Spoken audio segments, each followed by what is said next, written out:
아멘입니다. 요 우리 한번 도마의 고백인데요. 이게 요한복음 20장 28절인데 저는 이제 저 말씀 가운데서 굉장히 이제 그 고백을 들으면서 감동을 받은 게 베드로의 고백도 굉장히 훌륭하고 좋아요. 우리는 뭐 매 예배 시간마다 신앙 고백, 사도신경으로 드리잖아요. 근데 신앙 고백은 많이 있어요. 이제 사도신경도 있고 웨스트민스터 신앙 고백, 뭐 하이델베르그 신앙 고백, 뭐 벨직 신앙 고백, 도르트 신앙 고백 여러 가지 나오지요. 그런데 이제 이 도마의 신앙 고백이 참 멋진 게 부활하신 예수님 앞에 정확하게 지금 포인트를 자꾸 이야기한 거예요. 그래서 제가 이제 질문합니다. 여러분 대답하셔야 돼요. 손 위치 잘 가셔야 됩니다. 예수님은 누구십니까? 예수님을 붙여야 됩니다. 예수님이 누구십니까? 예수님은 나의 주님이시며 나의 하나님이십니다. 예, 그걸 잘해요. 근데 3세판 하자고 그랬죠. 3세판. 자, 예수님은 누구십니까? 예수님은 나의 주님이시며 나의 하나님이십니다. 예, 갑자기 꿈이라도 예를 들어서 천사가 나와가지고 근데 너 예수님을 누구라고 생각하냐? 그러면 굉장히 나를 구원해 준 굉장히 좋은 분이죠. 내가 어려울 때 나를 위로해 준 분이에요. 이렇게 가지 말고 첫 번째가 그냥 무조건 나올 것이 예수님이 누구냐? 그러면 어떻게 한다고요? 예수님은 나의 주님이시며 나의 하나님이십니다. 그럼 이게 100점짜리입니다. 기가 막힌 거예요. 예수님에서 정확하게 표현한 겁니다. 할렐루야. 바로 나의 주인이시고 나의 하나님이시다. 이 도마의 위대한 고백 앞에서 참 부활하신 주님이 이제 찬양이 되는 거예요. 할렐루야. 오늘 우리 베드로전서 2장을 봤는데요. 2장 6절부터 우리가 9절까지 읽었는데요. 돌에 대해서 나옵니다. 돌. 근데 이스라엘은 돌이 참 많습니다. 가보니까요. 여기를 가도 돌, 저기를 가도 산이 전부 돌산이에요. 돌이 그렇게 많아요. 그래서 저기는 지형이 이렇게 돌이 많을까? 돌로만 가득된 그런 산지들이더라고요. 가는 곳곳마다. 그래서 그 돌을 모아서 이제 재단도 쌓고요. 그걸 가지고 전쟁을 할 때 무기로도 쓰고요. 그리고 집도 짓고요. 건축물도 쓰고 그렇게 해요. 돌이 그렇게 흔하더라고요. 그래서 사실 우리도 돌이 많지만 이스라엘만큼 돌이 많을까 싶습니다.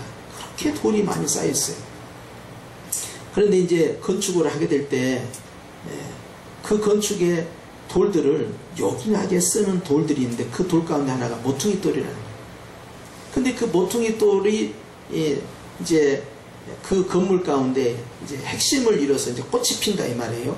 그런데 오늘 말씀해 보니까 이 모퉁이 돌을 6절에 이렇게 표현합니다. 보라 내가 택한 보배로운 모퉁이 돌이다. 모퉁이 돌이 그렇게까지 보배로울 수가 없어요. 보배롭지 않다 이 말이에요. 그런데 보배로운 모퉁이 돌을 시온에 둔다. 시온은 이스라엘입니까? 그를 믿는 자는 부끄러움을 당하지 않는다. 아니 돌을 믿으라 합니다. 돌을. 이게 비유지요. 도대체 보배로운 모퉁이 돌이 누구이길래 그를 믿어야 된다는 거예요.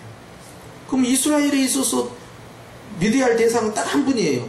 구약에는 누구로 표현됐습니까? 여호와 하나님이에요. 신약에서는 베드로 사도는 지금 누구를 이야기하는 거예요? 당연히 예수님 한 분이죠. 이것은 구약의 백성들은 예수님을 몰랐기 때문에 그렇다 하더라도 신약의 백성들은 당연히 예수님 아닙니까? 그러니까 돌을 믿으라 하니까 이 돌이 알고 보니까 누구냐? 예수님. 그리고 베드로는 돌에 대해서 이야기할 때요. 1장에 가면 예수님을 가리켜서 산 돌, 살아있는 돌이라고 해요. 돌 이야기를 자꾸 합니다. 그런데 나중에 계시록 21장에 가잖아요. 그러면 순 돌 이야기만 나옵니다. 거기에 보면 12보석이 나오잖아요. 다 보석들이 다 돌입니다. 돌. 돌인데 아름다운 돌이죠. 우리는 그것을 보배로운 돌, 그래서 보석 그러는 거예요. 전부 돌 이야기 하고 있는 거예요. 그런데 산돌 대신 주님이 우리를 산돌로 삼아주시고 보석 대신 주님이 우리를 보석으로 삼아준 사건이 계시록 21장 사건이에요. 그러니까 주님이 오르시는 그 왕자에 우리를 같이 앉혀버려요. 에베소 2장에 나온 말씀이죠. 그러니까 주님의 영광 받으시는데 우리도 같이 그 영광 가운데 끌어올려버려요. 그것이 베드로전서 1장 이야기죠. 그러니까 주님의 것이 내 복이 다 되고 있는 겁니다, 지금.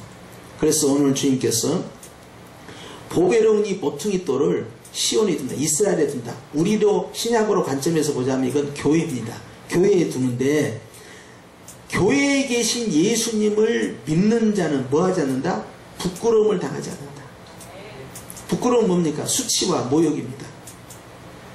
내가 소망하는 것이 무너져 버려요. 그러면 부끄럽습니다.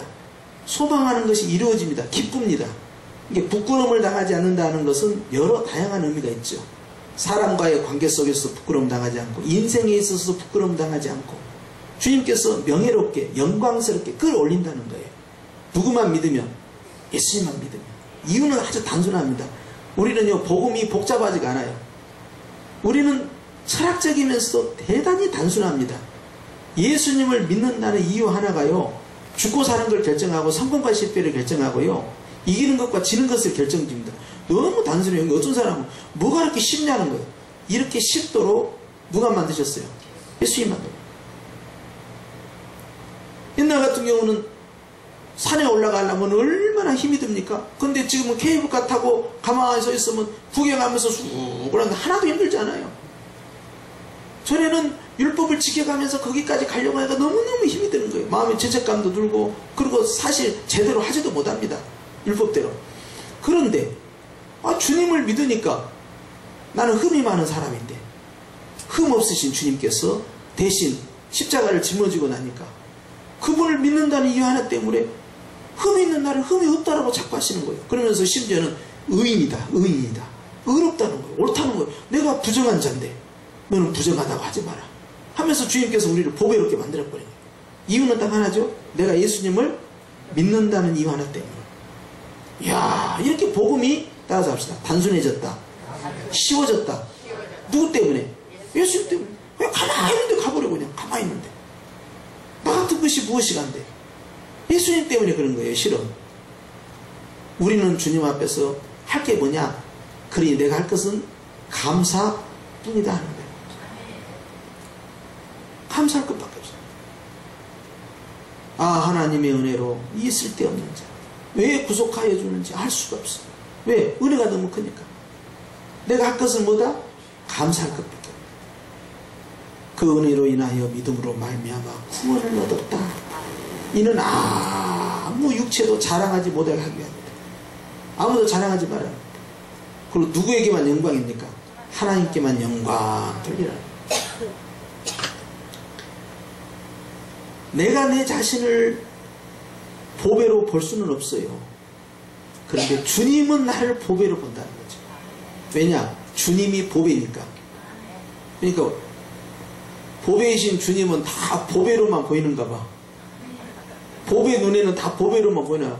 왜 그러냐면 질그릇 같은 우리 육체 안에 지금 누가 계신지 아세요? 예수님의 영이신 성령님이 계세요. 그러면 이게 보배입니까? 보배 아닙니까? 그러니까 그 예수님을 품고 있는 그 사람이 보배가 되는 거예요.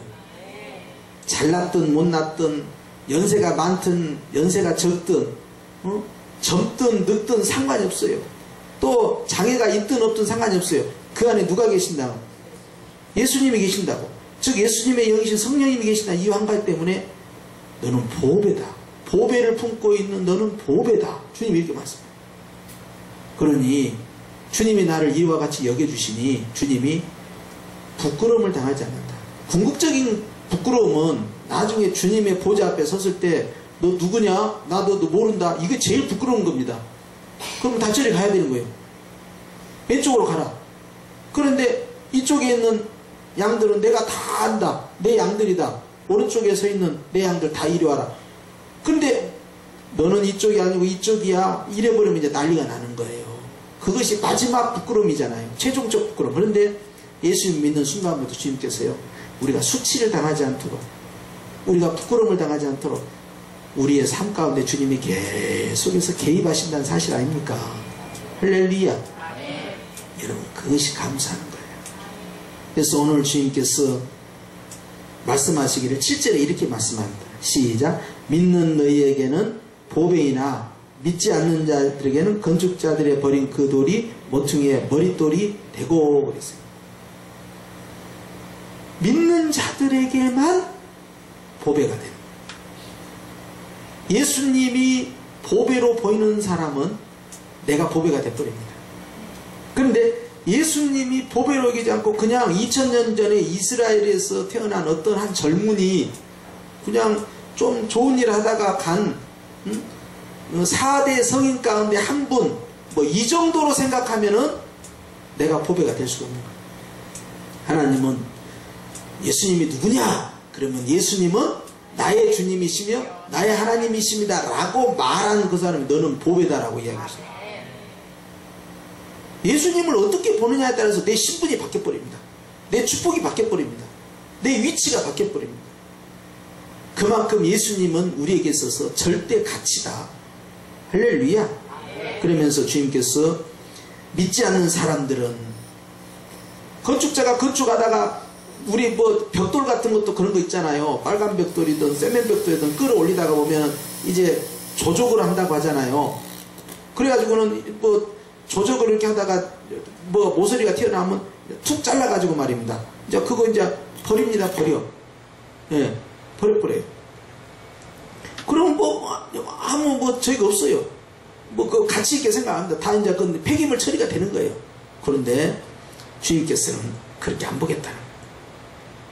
하나님을 믿는 자들은 버리는 돌이 아니고 주님께서 하나님의 집에 귀한 보석 같은 존재로 적재적소에 다 쓰겠다는 거예요. 아름답게. 그래서 하나님께서 오늘 그와 같이 믿는 자와 믿지 않는 자를 구분하시면서 믿지 않는 자들은 그 돌이 나에게 부딪히고 걸려 넘어지게 하는 바위와 같다. 그러니까 예수님을 믿을지 아니한 사람들에게는 예수님의 말씀하고 충돌이 일어날 수밖에 없고 그 예수님의 말씀대로 살지 못하니까 갈등이 벌어질 수밖에 없는 구조예요. 그런데 주님이 이런 사람들은 말씀을 순종하지 아니한다 라고 되어 있어요. 이 사람들 예수님 영접 안 하는 사람입니다. 그런데 예수님은 나의 주님이시며 나의 하나님이십니다 이렇게 고백하는 사람, 이게 순종하는 사람이거든요. 이 사람들은 예수님과 나 사이가 충돌이 일어날 수 없고 예수님은 나에게 소중한 분이 되는 거잖아요. 그러니까 내가 주님의 소중한 사람이 또 되는 거예요. 할렐루야. 내 안에 누가 있다고요? 예수님. 또 다른 말로는 예수님의 영이신 성령님이 계신 것. 그러니까 여러분 자기를 이렇게 귀하게 이렇게 쳐다보고 있는 사람은요, 그런 사람 눈에는 또 다 귀한 사람으로만 보이는 거예요.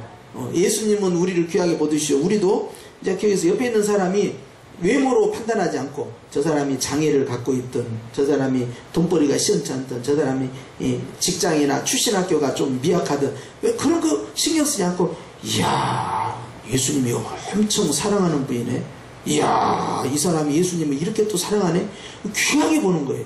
그렇게 하면 다른 사람들을 배려하고 존중해주고 아 우리 가족이구나 하고 같이 손을 맞잡고 주님의 나라의 구성원으로 가족으로서의 관계를 형성해 간다는 것입니다. 이거이 소중한. 그런데 내 자신을 제대로 파악을 못하면요 다른 사람에게 상처를 주게 되고요, 내 자신을 깎아내린 사람은 다른 사람을 깎아버립니다. 그러니까 이것이 이 열등감이 컴플렉스가요 정말 사람을 힘들게 하는 거예요. 그런데 우리 주님은 그렇게 하지 말아요. 예수님이 보배다. 네가 보배이신 예수님 믿지 않느냐? 고로 너도 보배다. 예수님은 너를 보배로 보는구나. 그러니 너도 다른 사람들, 예수님을 마음에 품고 있는 사람들을 보배로 봐라. 이것이 주님의 뜻 아니겠습니까? 그러면서 주님이 아주 적나라하게 이렇게 표현합니다. 이 상상도 우리는 너무나 유명하지만 상상도 할 수 없는 파격적 발언을 하십니다. 그것이 바로 9절이에요. 시작. 너희는 택하신 족속이요 왕같은 제사장들이요 거룩한 나라요 그의 소유된 백성. 4가지가 나왔습니다. 근데 그 4가지 나올 때 그 앞에 접속사가 뭘로 되어 있어요? 그러나 그렇게 되어 있어요. 그러니까 반석에 거치는 돌처럼 부딪히는 자, 충돌하는 자, 이 사람들은 말씀에 불순종한 자들이고 예수님을 보배로 여기지 않는 믿지 않는 자들인데, 그러나 니들은 다르다는 거예요. 니들은 말씀에 순종한 자고 예수님을 보배로 여기고 또 예수님께 보배로 품에 안겨있는 너희는 어떤 존재들이냐 하면서 그 축복을 네 가지로 이야기하는데, 첫 번째 축복이 뭡니까? 너희는 택하신 족속이다. 자, 베드로전서는 유대인들만이 받는 수신서가 아닙니다. 베드로전서는 유대인 출신 크리스찬도 읽고, 그 다음에 유대인이 아닌 헬라파 사람이든 다른 사람들, 여러 다양한 인종의 사람들이 이 베드로 전서를 읽어요. 그러니까 많은 사람들이 이걸 읽잖아요. 그런데 민족이 다 틀려요. 다 지금 다문화가 된 거예요. 여러 민족들이 모여 있어요. 그 당시에 이 편지를 받을 때는. 그런데 너희는 택하신 족속이다 하고 하나로 딱 묶어버립니다. 당시 로마 사람들이야 로마 시민권이 있다, 로마 시민권이 없다, 이거에 따라서 완전히 입장이 달라지는 거예요. 있다 없다는 하늘과 땅 차이입니다. 옛날 우리 조선시대로 말하면 사대부 집안, 양반 사대부 집안이냐 아니면은 평민 미만에 있는 저 밑에 있는 평민보다 더 아래에 있는 천민이냐, 이 정도의 차이점이 날 만큼 말이죠. 이 로마 시민권은 프라이드가 이만저만이 아니에요. 그러니까 전부 수십 개 수백 개의 민족이 형성되어 있잖아요. 당시에 초대교회가. 그런데 이걸 싹 묶어버리는 거예요. 하나의 족속이다. 하나님이 선택하신 하나의 족속. 어디 족속입니까? 바로 천국이죠.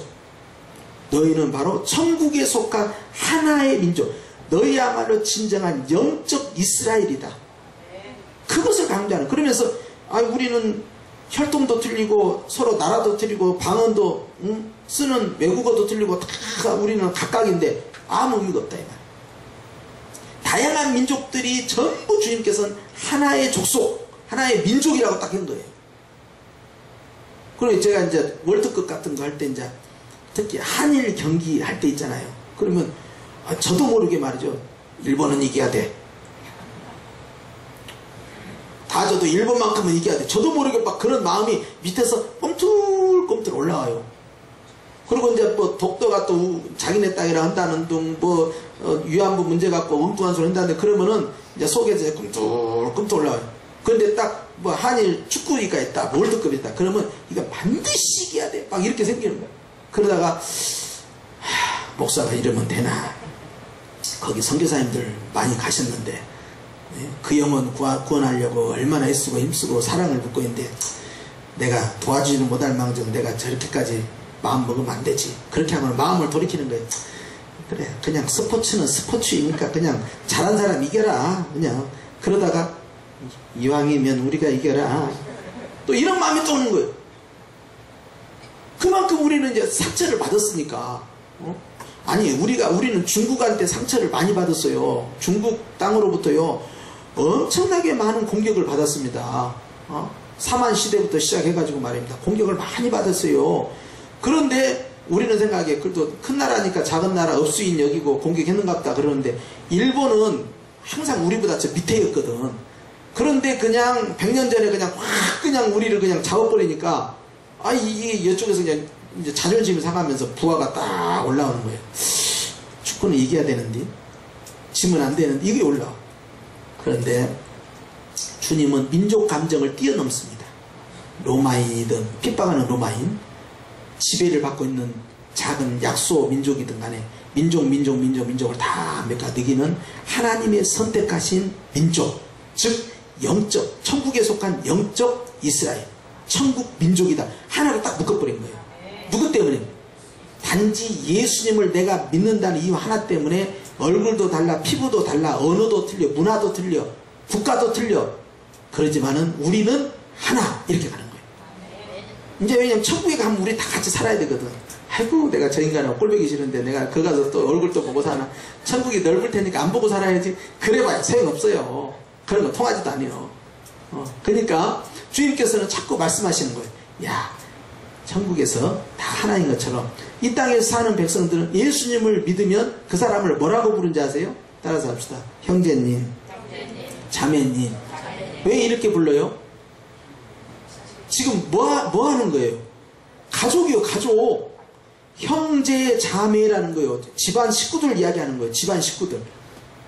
그러니까 어느 전 세계에 흩어져 있던 간에 예수님을 믿으면 전부 형제, 자매, 내 가족이다. 그렇게 주님께서는 우리를 묶어냈다 이 말이에요. 보배로우신 주님이. 그러면서 너는 하나님 앞에 로마 시민권 부러워하지 마라. 그 당시에 로마 시민권 얼마나 부러워요.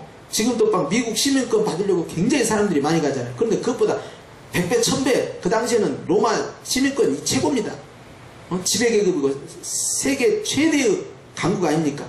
그런데도 주님은 로마 시민권이 아니라는 거예요. 천국 시민권이라는 거예요. 그러니까 이 프라이드를 가지고 말이지, 이 최고인 이 천국 시민권을 가지고 하나가 되라. 우리는 귀하다. 그것이 너희는 택하신 하나님의 선택한 족속이다.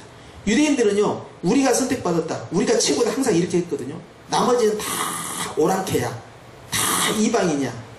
정말 개 취급을 했어요. 개. 이게 사마리아 사람들도 개 취급했잖아요. 피가 섞였다고. 굉장히 혈통에 대해서 자기들 프라이드가 있어요. 그런데요, 주님께서는 유대인 사람들에게도 니들이 택하신 족속이 아니고 이제는 예수님을 믿는 사람이 진짜 택하신 족속이다 하고, 유대 출신 크리스찬들에게 갑질하지 마라. 네가 갑이 되면 안 된다. 나 예루살렘 출신이야. 나는 유대인이면서도 예루살렘 출신이고, 내가 원래 바리새파 출신인데 예수님을 믿게 됐어. 그러니까 내가 제일 위에 성골이야. 너는 어디 출신이야? 너는 블레셋 땅에서 태어났어? 아이고, 너 뭐 혈통도 아니네. 우리 쪽이 아니네. 근데 예수님 믿는다고? 그래, 뭐 교회 다녀. 그지만 너 내 앞에서 뭐 큰소리 치지 마. 나중에 장로 투표할 때 너 나하고 경쟁하고 그러면 안 돼. 게임도 안 되는 것이 말이야. 이렇게 해서는 안 된다는 이야기예요. 주님의 나라에서는 예수님 믿는 사람이 전부 갑이요. 주님이 그렇게 봐주시겠다 이 말이야. 할렐루야. 그러니 우리가 누가 누구를 막 낮춰서 비하해서 보겠습니까? 주님이 그걸 슬퍼하십니다. 주님을 모시고 있는 사람을 보세요. 아이고, 니까짓 게 뭐 돈도 못 버는 게 말이야. 니까짓 게 뭐 교회 다닌 지 니가 얼마나 됐다고 말이야. 니까짓 게 말이야. 대학도 좋은데 안 나오는데 재산도 별로 없는데 이렇게 무시하면 그 안에 계신 성령님께서 슬퍼하시는 거죠. 아이고, 왜 저런 말을 할까? 귀하게 여겨주지 하고 속상해 하시는 거예요. 성령님이. 이해가 되시죠? 그러면서 두 번째로 주님이 말씀하신 게 누굽니까? 이제 왕같은 제사장. 이게 말이 안 되는 거예요. 이거. 완전히 과장해도 이렇게 과장해. 여러분, 구약의 제사장은 누구만이 될 수 있어요? 레위 지파 사람만 될 수 있고, 레위 지파 사람 가운데서도 아론의 자손으로 혈통이 내려야 될 거 아닙니까? 그러니까 제사장은 시험 보고서 되는 게 아니에요. 합격해서 되는 게 아니고 혈통으로 내려오는 그러한 직분이란 말이에요. 그런데 지금 제사장이라고요? 지금 이 베드로전서의 수신자는 지금 유대인만이 받고 있는 것이 아니라 흩어져 있는 많은 민족의 크리스찬들이 이 글을 다 읽고 있다 이 말이에요. 그런데 유대인 출신이 아닌데도 너도 제사장, 너도 제사장. 유대인 가운데서도 자기가 레위 지파 출신이 아니고 또 이제 에브라임 지파 출신도 있을 것이고 이제 다른 또 지파 출신도 있을 거 아닙니까? 근데 그 사람들한테도 너도 제사장, 너도 제사장, 제사장이라는 거예요. 왜 그랬을까? 예수님께서요, 십자가에 피 흘려 죽으면서 성전 휘장이 딱 찢어졌잖아요.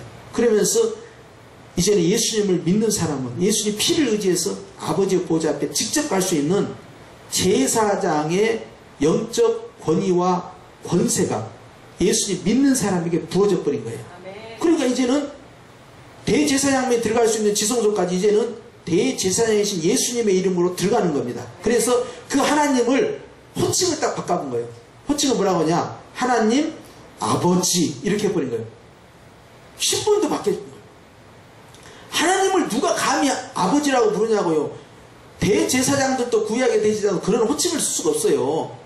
하나님의 이름을 감히 쓰지 못하기 때문에 하나님의 이름 야훼 하나님이 나오면요 그 이름을 쓰지를 못합니다. 그러니까 아도나이로 바꿔본 거예요. 이름을 바꿔버려. 나중에는 모음만 갖고 여호와를 만든 거예요. 그 여호와 이름 부른 것도 부담스러우면 그냥 로드 주님 그래버린 거예요. 그냥 이 글을 썼던 성경을 썼던 서기관들도 하나님 이름만 나오면 일어나가지고 주님 앞에 경배를 하고 목욕 제기하고 손 깨끗이 씻고 가서 붓을 깨끗이 씻어가지고 그 이름을 한자 한자 썼다는 거 아닙니까? 하나님 이름만 나오면 그 일을 반복하는 거예요. 주의 이름을 망령히 일컫지 말라고 그래서. 그런데 하나님을 아버지라고 누가 감히 부르냐? 근데 그것을 예수님이 쓰기 시작한 거예요. 내 아버지께서 나를 보냈다. 네 아버지가 누구냐 그랬어요, 유대인님. 내 아버지를 너희들이 안다면 나를 이렇게 무시하지 않을 것이다. 아브라함은 나를 이렇게 대접하지 않았다. 저런 미친 사람 있나? 아니, 아브라함이 나이가 몇 살이고 네가 지금 나이가 몇 살인데 지금 아브라함이 너를 그렇게 대접 안 했다고 네가 지금 이게 제정신이냐? 이렇게 된 겁니다. 예수님을 사람으로 봐버린 거예요. 완전한 사람이면서 완전한 하나님이라는 사실을 몰랐던 거예요.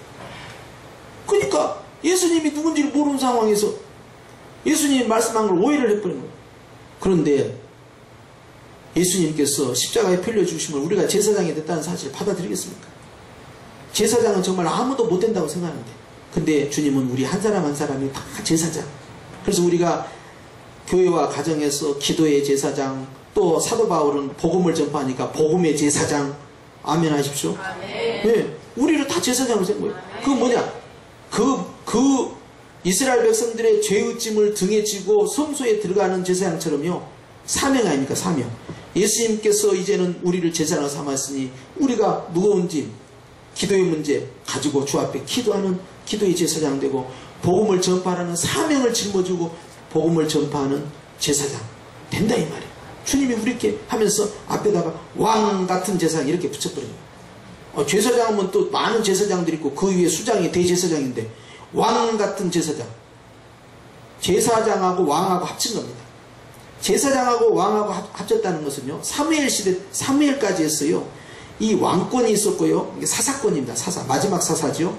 그리고 제사장권, 그리고 선지자권이 삼중직이 사무엘에게 딱 집약되어 있어요. 그 마지막이에요, 그게.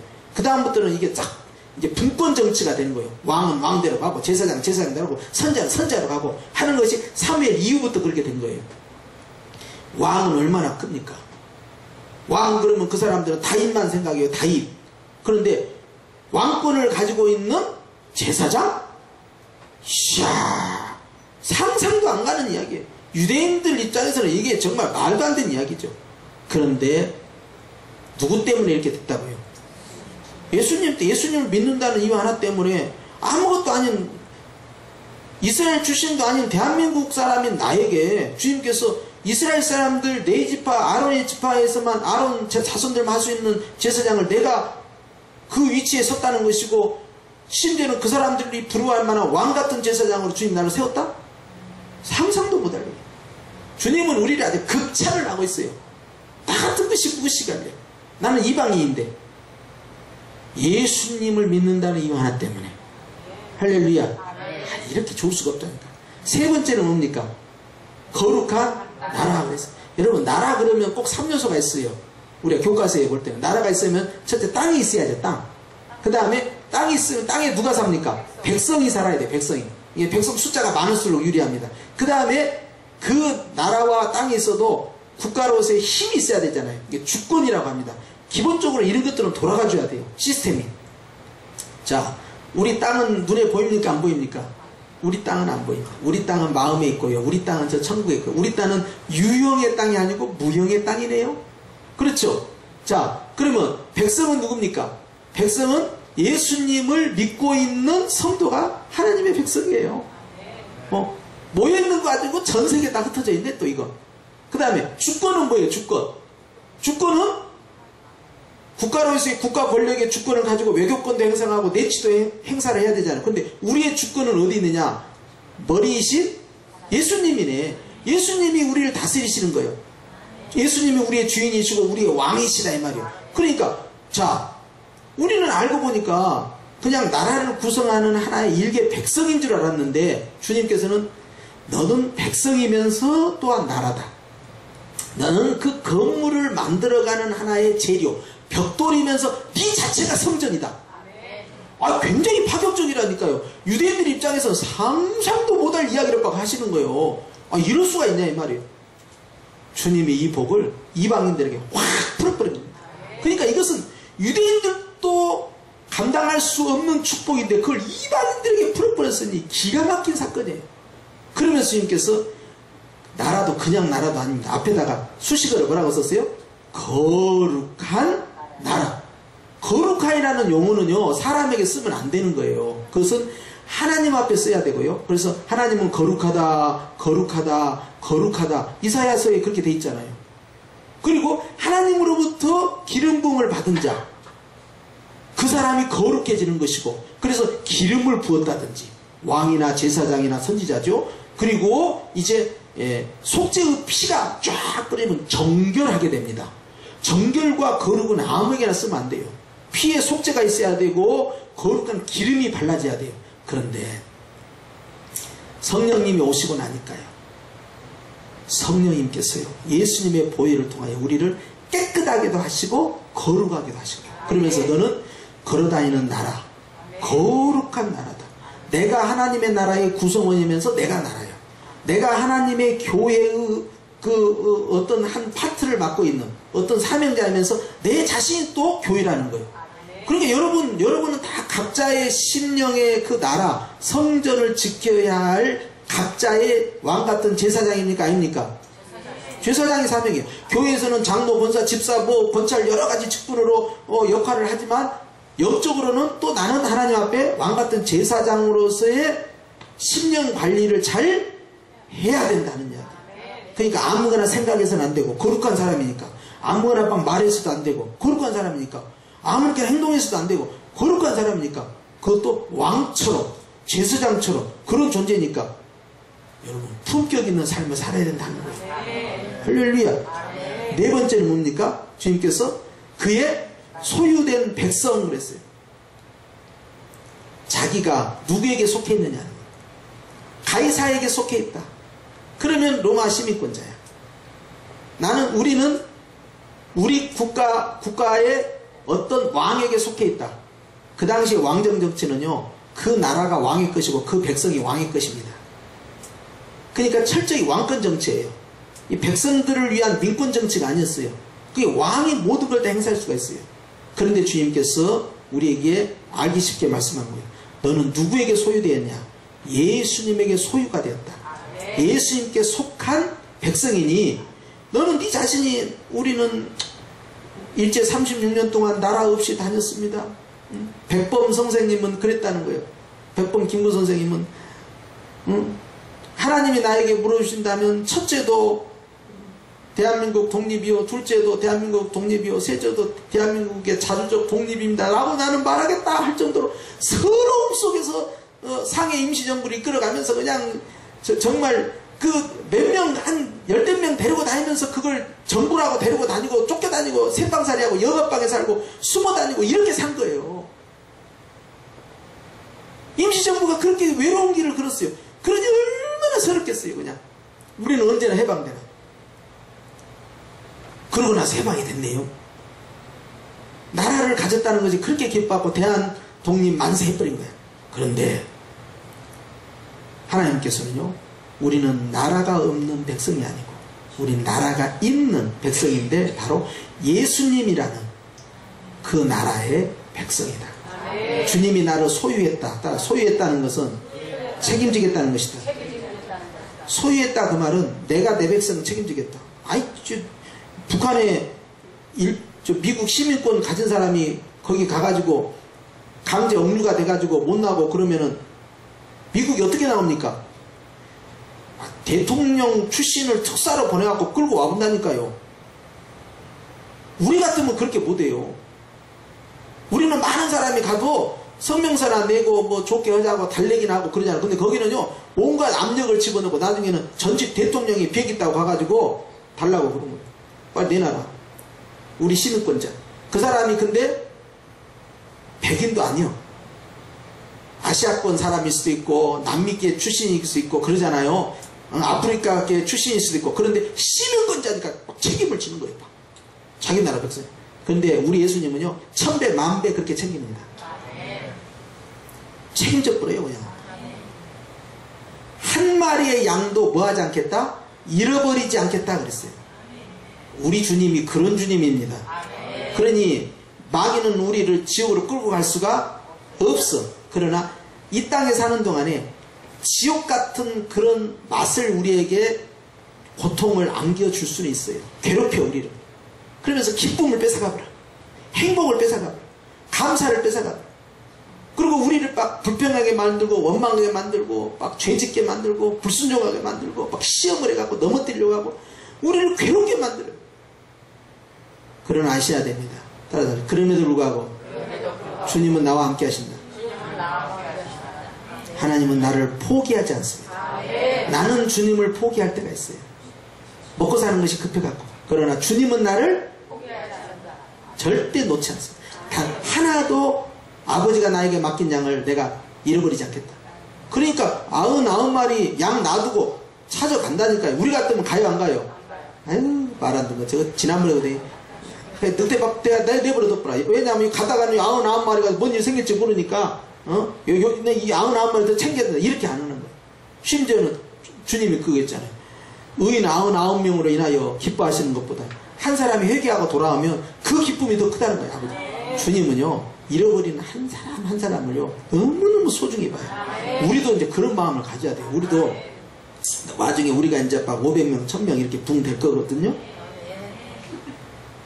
뭐 요즘 아멘이 우리가 500명 1000명 막 그 이상으로 붕이 이제 될 건데요.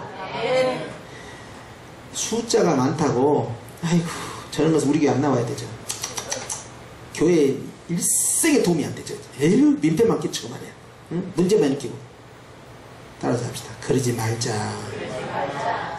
우리가 주님이 아니잖아요. 우리가 헤아리면 주님도 우리를 헤아려. 그러죠. 우리가 밀어내버리면 주님이 우리한테 뭐라고 하시겠어요? 나는 너 안 밀어냈다.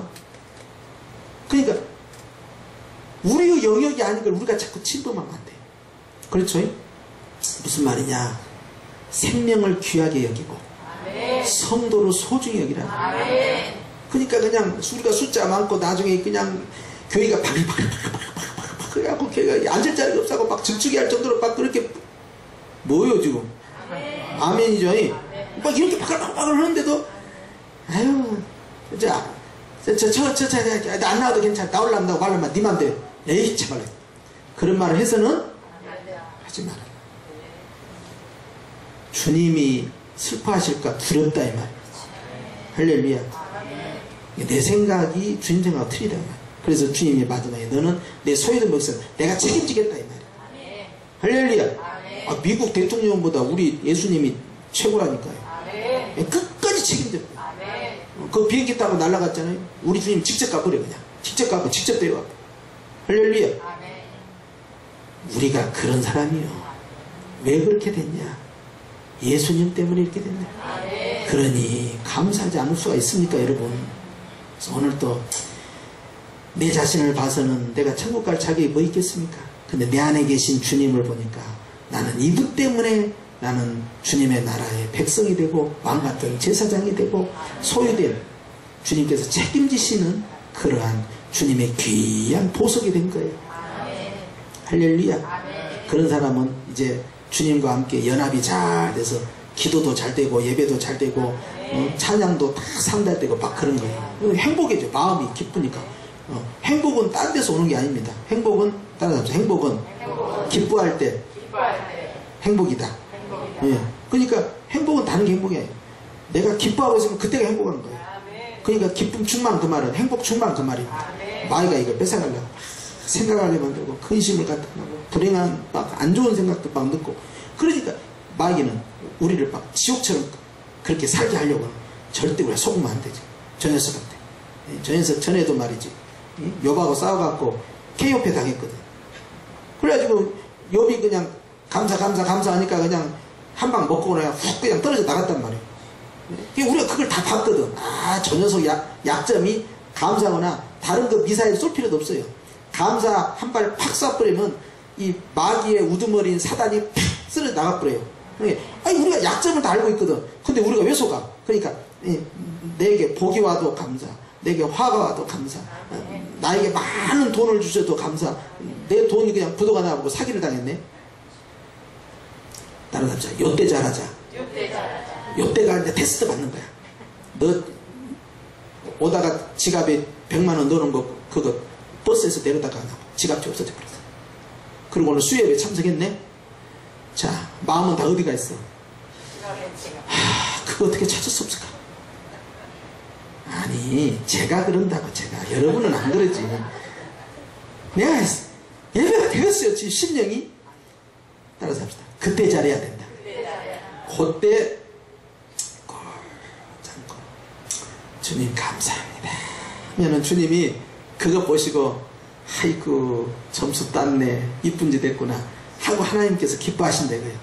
문제를 풀어주셔요 주님이. 그러니까 나중에 예배 끝나고 전화가 딱 와요.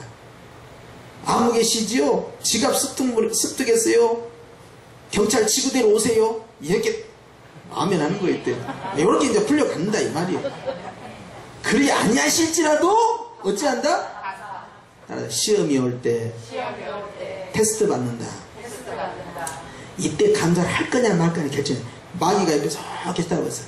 감사를 안 하면 지가 이긴대. 감사를 하면 하나님이 이긴다고 이 녀석이 떠들고 있는 거예요. 그래놓고 감사한가 하는가 하자 이렇게 옆에 있어요. 누가? 마귀의 왕 사단이 그러고 있는 거예요. 직간놈이 말이요. 전에 요바 때 어쨌다고요? K오프 당했다니까. 아무것도 아닌 놈이 말이지. 2번이나 졌어 그것도. 2번이나. 지가 뭐 힘이 있어? 그런데 우리가 성령님을 모시고 있잖아요. 우리가 욥보다 더 위에 있어요. 우리가 축복자라니까. 욥은 성령님을 모시고 있지는 않았잖아요. 맞죠? 그런데 하나님 앞에서 성령님 딱 모시고 있는데 내가 감사해버리면 마귀는요 자지러진다. 자지러져. 그래서 마귀가 그때 이제 포고령을 낸 거예요. 포고령. 이건 성경에 없는 이야기야. 포고령을 내서 내가 지어낸 거예요. 포고령을 냈는데 뭐라고 냈냐? 감사하는 성도 옆에는 가지 마라. 나도 박살났으니 니들도 깨지니까 감사만 나왔다 하면 무조건 도망가라 하고 포고령을 내렸다니까. 아멘은 맞죠? 맞습니다. 그러니 우리가 감사를 해야 했어요? 안 해야 했어요? 감사. 오늘 또 수요예배 잘 나오셨어요? 수요예배 나올 때 주님을 사랑하면 나올 때 하나님께서 얼마나 기뻐하셨어요. 아니 바빠서 못 나오신 분들도 다 축복자인데 나오신 분들 축복자다 이 말이요. 할렐루야. 그래서 여러분 오늘 이 말씀 가운데 주님께서 이 복을 다시 한번 확인시켜 주는 거니 우리는 주님 앞에 따라잡시다. 보배로구나. 자기가 자기를 보고 보배라고 이야기를 해야만이 다른 사람도 보배로 보이고 내 자녀와 자손들도 보배로 보이고 나무 집 자녀와 자손들도 보배로 보이는 거예요. 가슴에 손을 대고 기도하십시다.